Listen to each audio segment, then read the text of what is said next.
아시안 쿼터 다음 시즌부터 이제 호주, 일본, 대만 등 아시아 지역 선수 한 명을 엔트리에 넣을 수 있죠. 기아 타이거즈가 11월 3일, 그러니까 어제부터 지금 이 방송이 나가는 날이 11월 4일이거든요.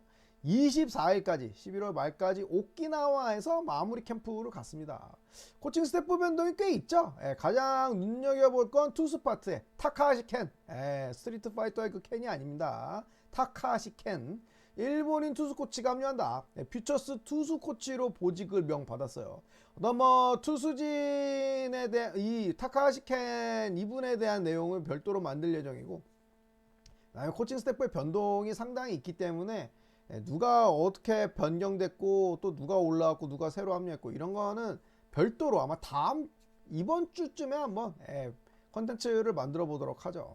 명단만 봐도 마무리 캠프라는 거는 보통 베테랑보다는 어린 선수들 위주로, 특히 1군 경험이 부족한 유망주들 위주로 캠프를 떠나죠. 뭐 회복 훈련도 있고 기술 훈련도 있고, 그다음에 포지션 변경을 해야 되는 선수들은 새로운 포지션에서 이제 들어가고, 뭐 그런 것들이 이제 다 있고, 유망주들 같은 경우에는 특히 이제 1군 경기를 많이 소화하지 않은 선수들은 아직 뭐 체력적으로 좀 쌩쌩하기 때문에 가서 체력 보강 훈련도 좀 많이 하는 것 같습니다. 여기에 이제 일본인 투수, 그것도 올해까지 일본 프로야구의 근본이라고 불리는 요미우리 자이언츠 소속으로 14시즌을 소화한 베테랑 투수가 우리 기아 타이거즈 마무리 캠프에 합류한다, 그런 뉴스가 이제 오전에 떴습니다. 아시안 쿼터를 대비해 기아 타이거즈가 뭐 영입하려는 거 아니냐, 이런 추측이 나오고 있는데, 자, 이 선수 어떤 투수인지 알아보도록 하겠습니다. 구독, 좋아요 부탁드리고요. 영상이 유익했다, 하이프도 가열차게 눌러주시면 감사하겠습니다. 자, 이마무라 노부타카 94년생이고요. 신장이 180cm, 몸무게가 90kg. 그러니까 투수치고 신장이 그렇게 크지는 않아요. 그러나 이 선수가 이제 30살이 넘었는데 여전히 포신 페스트볼의 구속이 144에서 145 정도. 그러니까 자완 투수거든요. 그러니까 완전히 오버핸드 투수라고 보기에는 어렵고, 아무래도 이제 키가 그렇게 크지 않기 때문에 높은 릴리스 포인트를 장점으로 하기보다는 유연한 몸을 이용해서, 팔을 이용해서 약간 던지는 사이드 쿼터래 3쿼터 유형의 투수로 보입니다. 그런 선수가 공을 145, 144 이렇게 뿌려주면은 아직도 뭐 자완 투수로서 경쟁력 있다라고 볼 수 있겠죠.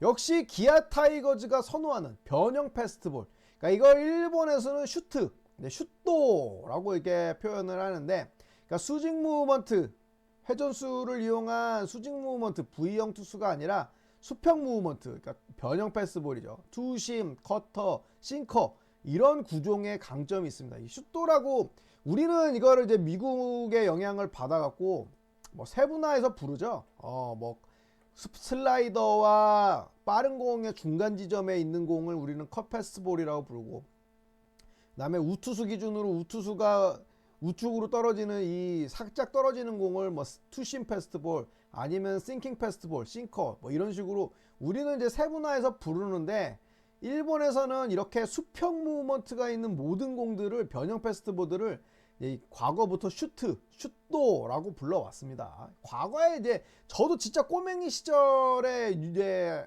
이 야구 해설을 들으면 가끔 나이 지긋한 그 해설자분들이 이제 슈트라는 이야기를 이제 쓰고는 했는데, 그렇게 뭐 90년대 넘어서는 거의 이제 우리나라에서는 좀 사라진 것 같아요. 자, 그러니까 특히 사이드암이나 언더핸드 투수들이 던지는 이 싱킹 패스트볼을 슈트라고 많이 이야기를 했어요. 2011년 이제 드래프트 2라운더, 그러니까 상당히 3위지원자라고 볼 수 있습니다. 요미우리에 뽑혔고 2013년에 MPB 1군 무대에 데뷔를 했어요. 얘네들은 아직까지, 우리나라는 야구 잘하는 고교 유망주들이 고등학교를 졸업하자 바로바로 막 프로에 가는데, 일본 선수들은 아직까지 이제 대학을 거쳐서 MPB에 많이 진출해요. 정말 초특급 이제 고교 유망주가 아니면은 아주 뭐 대다수의 선수들이 대학을 진학하고 대학을 마치고 프로 무대를 간다. 뭐 얘네들은 군대도 안 가니까 좋잖아요. 자, 그렇게 이제 20대 중반에 보통 1군 데뷔를 하죠. 그래서 통산 180경기를 뛰었습니다. 180경기를 뛰었고요. 성적은 지금 뭐 여러분들이 화면에서 보고 계신 것처럼 선발과 불펜을 오가면서 활약했고 25 시즌은 1군에 올라오지 못하고 계속 2군에 머물러 있었어요. 2군 성적이 상당히 좋았는데 그럼에도 불구하고 시즌 종료 후에 방출 통보를 받았습니다. 확실히 일본은 투고 타저 리그 투수들의 퍼포먼스가 월등히 뛰어난 리그라서 그런지 이마무라의 ERA 통산 ERA 성적을 보면 상당히 안정감이 있어요. 이 선수의 성적을 좀 지켜보면 2013 시즌서부터 2020 시즌까지는 선발로 뛰었고요. ERA와 이닝 소화 모두 안정적인 시즌은 2021년 ERA가 2.71. 와, WARP가 1.39였어요. 하지만 선발 투수로서의 완성도, 그러니까 이닝, 그 다음에 이 선수가 내가 선발 마운드로 갔나, 그날 우리 팀이 이겼냐, 그 다음에 마운드에서 안정성까지 이제 감안하면 2018년부터 2021년이 이 선수의 커리어 하이 시즌이다. 이렇게 볼 수 있죠. 결론적으로 2018년은 이제 선발 로테이션에 이제 고정됐다. 확실하게 어떤 프로리그에 들어가서 내 자리를 찾았다. 그리고 이제 선발 투수로서 이제 6승을 거뒀고 2021년은 ERA 2.71 커리어 최고의 호유율을 기록했고 커리어 하이는 이제 말씀드린 것처럼 18년서부터 21년 구간 그 중에서도 이제 ERA 기준으로는 21년 그다음에 팀에 대한 어떤 영향력을 기준으로 평가를 한다라면 아무래도 2018 시즌을 좀 꼽을 수 있을 것 같습니다. 22 시즌 그러니까 이마무라가 28살이 되던 해부터는 불펜으로 이제 보직 전환을 했는데 새삼 이제 일본 리그 투수풀의 위험이죠. 21 시즌 투수로서 어떤 커리어 하이 시즌을 보낸 20대 중후반의 투수를 그 다음에 바로 불펜으로 보직 변경을 하는 이 호연지기는 정말 KBO 리그에서는 좀 상상하기가 어려워요. 그만큼 일본은 빼어난 투수들이 상당히 많고 투수풀이 많고 경쟁도 치열하고 어느 정도 이제 긁어봤는데 얘 어떤 실링이 그렇게 높지 않다. 그러면 선발 투수에서 이제 바로 불펜으로 보직 변경을 하고 불펜으로 보직 변경을 했는데도 뭔가 좀처럼 올라오지 못하고 퍼포먼스가 기대에 못 미친다. 그러면 이제 2군으로 내려보내서 또 굉장히 좀 그 선수의 순환이 빠르다. 이런 거를 제가 오늘 이 선수 기록을 좀 보면서 느꼈어요. 아무튼 불펜으로 보직 변경을 한 이후에도 매 시즌 40이닝에서 50이닝을 책임지면서 ERA 2점에서 3점대를 기록했고요. 제구가 일본 리그의 특급 불펜들과 비교했을 때 다소 미흡하지만 크게 흠이 될 정도는 또 아닙니다. 그럼에도 불구하고 24 시즌 이와무라가 30살을 맞이한 시즌 1군 단 7경기 불펜으로 나오는데 그쳤고 25 시즌은 앞서 말씀드린 것처럼 2군 경기에만 41경기 ERA 1.9 상당히 좋죠. 그렇게 기록을 했음에도 불구하고 시즌에 방출을 당했으니까 이건 선수 본인 입장에서도 상당히 좀 미련이 남을 만하다. 나 아직 좀 더 탈 수 있는데 왜 이렇게 팀이 내 가치를 몰라주나. 그러다 보니까 이 선수가 옆나라 KBO 리그에서 이제 아시안 쿼터라는 걸 한다. NPB만큼은 아니지만 KBO도 세계에서 3대 규모가 큰 아주 발전된 리그죠.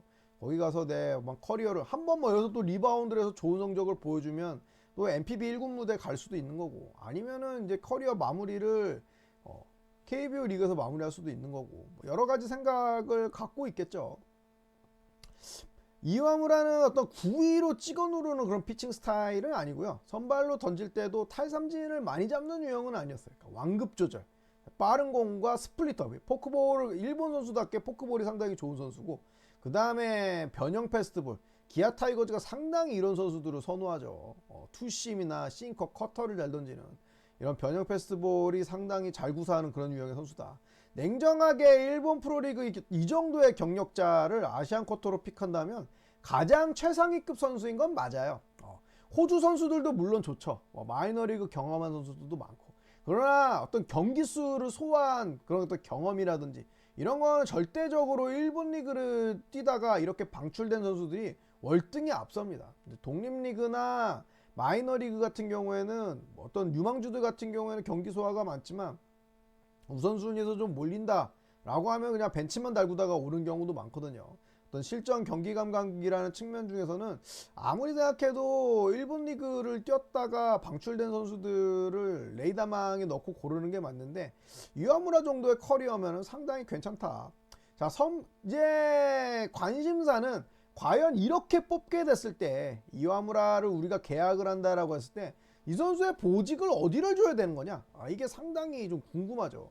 기아가 선발이나 불펜 할 것 없이 지금 마운드가 완전히 무너져 있습니다. 내년 시즌에 어떻게 선발 마운드 5명을 꾸릴지 감도 안 와요. 양현종은 한 살을 더 먹게 될 거고, 이유리도 뭐 토미전 첫 해라고는 하지만 그런 걸 감안한다 하더라도 복귀한 다음에 보여줬던 퍼포먼스는 실망스럽게 그지였고, 황동아도 교통사고에서 돌아와갖고 얼마만큼 그 이전의 퍼포먼스에서 더 발전할 수 있을지 이건 미지수죠.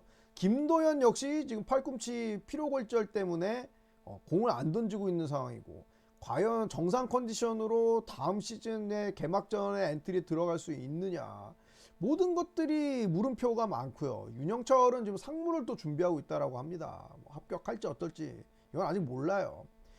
선발진 5명을 꾸리는 것도 쉽지 않은 상황에서 우리가 아시안 쿼터를 불펜으로 쓸 거냐 선발로 쓸 거냐, 이건 아무래도 고민될 수밖에 없겠죠. 올해 불펜이 조졌다고 해서 다음 시즌도 우리는 불펜이 약할 거야, 이렇게 보기는 어려워요. 불펜들은 매년 퍼포먼스가 다르고 24 시즌 우승을 하느라고 상당히 많은 선수들이 시즌을 길게 가져갔고, 거기에 대한 후유증 때문에 안 좋았다 이런 것도 충분히 추론이 가능하기 때문에 잘 겨울 준비한다라고 하면 우리가 또 양과 질에서 상당히 튼튼한 불펜 뎁스를 가질 수 있죠. 그러나 선발 투수진을 꾸리는 거는 또 조금 다른 문제예요. 자, 이와무라 선발로서의 가능성 분명히 있습니다. 이미 NPB에서 선발 로테이션을 경험한 선수고요. 28시즌, 그러니까 13경기 선발 등판에 6승 2패, ERA 3.5. 당시 요미우리의 4호 선발을 안정적으로 채워준 자원이었어요. 그러니까 선발로서 아주 생초짜는 아니다. 게다가 구속과 구종 구성도 나쁘지 않아요. 자완으로서 144, 145 충분하죠. 여기다가 3쿼터로 던진다라고 하면 딥셉션 능력까지 우리가 감안했을 때는 특히 좌타자 상대로는 상당히 위력적인 공을 던질 수 있을 것으로 보인다. 그리고 굉장히 다양한 슈트, 변형 패스트볼을 던지고 거기에 스플리터까지 있기 때문에 좌우 스플릿이 그렇게 나쁜 선수는 아니에요. KBO 기준으로 보면 충분히 어떤 통할 만한 무브먼트를 갖고 있는 그런 공들을 갖고 있습니다. 내년 외국인 선발진이 올러가 남을지 내일이 남을지 둘 다 남을지 다 바꿀지 이거는 아직 알 수 없는데, 기아는 앞서 말씀드린 것처럼 현재 선발 불펜 가릴 것 없이 불확실성이 상당히 크죠. 그러니까 이와무라의 이런 어떤 커리어가 상당히 기아로서는 큰 옵션을 쥐고 시즌을 준비할 가능성이 높죠. 무엇보다 1군 기록은 아니지만 2군 기록이 이번 시즌 상당히 좋았어요. 25시즌에 ERA 2점대 초반, WHP 이닝당 출루 허용률이 1도 안 되는 0.9 수준. 그러니까 1군 쪽에서는 약간 컨트롤에 문제가 있다, 볼넷을 좀 많이 허용한다라는 그런 게 붙었는데, 이게 이제 하위 리그 2군 NPB 2군만 내려가도 이 부분도 좀 많이 해소가 됐다. 그러면 이제 KBO에 왔을 때 또 긍정적으로 볼 수 있는 부분들이 있는 거죠. 실전 경험도 많기 때문에 몸 상태도 좋을 거고요. 구위도 유지되고 있다라는 평가를 받고 있습니다. 자, 마지막으로 이제 KBO 팀 특성상 이렇게 선발과 그 다음에 스윙맨, 불펜을 경험할 수 있는 투수에게는 언제나 자리가 많이 있어요. 이제 리스크적인 부분을 생각하면, 첫째, 선발 이력의 공백이 22시즌 이후로 없었기 때문에 계속해서 불펜으로 고정으로 뛰었기 때문에 이 부분은 분명히 좀 걱정되는 부분입니다. 2022년 다 55경기, 23, 24, 24년에는 이제 대부분 2군에 있었고요. 25년에는 완벽하게 1군에 한 번도 못 올라오고 계속 2군에 있었죠. 그만큼 이닝을 길게 끌고 갈 수 있는 체력, 경기 운영, 리듬 이런 부분들은 이제 현 시점에서는 검증되지 않았죠. 그런 것과 연관해서 이닝 관리의 부담. 선발 투수는 이제 등판하면은 암만 못해도 5이닝, KBO에서는 6이닝, 7이닝은 던져줘야 퀄리티 있는 선발이다 인정을 받죠. 하지만 이마무라 최근 몇 년간 그런 볼륨을 거의 소화하지 못했다. 한 시즌 거의 50이닝 안팎의 이제 불펜 투수였기 때문에 갑자기 암만 겨울에 잘 준비를 한다라고 해서 150이닝, 140이닝 먹어줄 수 있을 거냐? 이거는 불투명합니다. 마지막으로 이제 팀 내 역할을 확실하게 정하고 아무래도 겨울을 들어가야 전체적으로 마운드 운영이 될 건데 이런 부분들은 좀 걱정되기는 해요. 자, 결론적인 부분을 말하자면 이마무라 노부타카가 한국에 온다면 선발로 뛸 가능성도 존재하지만 현실적으로는 불펜, 그다음에 올해 기아가 상당히 애를 먹었던 스윙맨 포지션을 맡게 될 가능성이 높아요. 그러니까 백업 선발, 만약에 선발 투수 중에 어느 쪽이 뭐 공백이 생겼다 그러면 이마무라 너 선발 오케이? 하이소데스 이데스네 이러면서 이제 뛸 수가 있고, 보통 아니면은 이제 좀 경기가 이제 선발이 일찍 무너지거나 아니면 땜빵이 필요할 때 2, 3이닝을 던질 수 있는 스윙맨 역할을 맡게 될 가능성이 좀 높다라고 봅니다. 뭐 상황에 따라서 임시 선발로 나올 수 있겠지만 그거보다는 불펜을 맡길 가능성이 좀 높다라고 저는 봐요. 하지만 이제 앞에 말씀드린 것처럼 기아가 다음 시즌 양현종의 노쇠화가 좀 가속화되고 이의리의 퍼포먼스가 기대 이하고 윤영철은 진짜 상무를 가버리고 김도현, 황동아의 퍼포먼스도 상수라고 보기 어렵기 때문에 스프링 캠프 때 이제 연습 경기나 시범 경기 때 투수들의 어떤 이런 퍼포먼스를 보면 기아가 이와무라를 선발로 넣을 가능성도 상당히 좀 높다. 일단 일본 리그에서는 선발 불펜 모두 이제 훌륭한 롤을 수행했고 일정 부분 이상의 성과를 거둔 게 분명하기 때문에 기아 타이거즈 현대 마운드 상황을 고려했을 때 이와무라 픽은 이거보다 좋은 픽이 과연 있을 수 있을까? 라는 생각이 드는 게 사실입니다. 이제 어제서부터 합류를 해서 이제 오늘 불펜 피칭, 라이브 피칭을 통해서 최종적으로 결정을 한다라고 하니까 한번 지켜보시죠. 네, 오늘 준비한 영상은 여기까지입니다. 감사합니다. 놀고 싶다 했습니다. 안녕.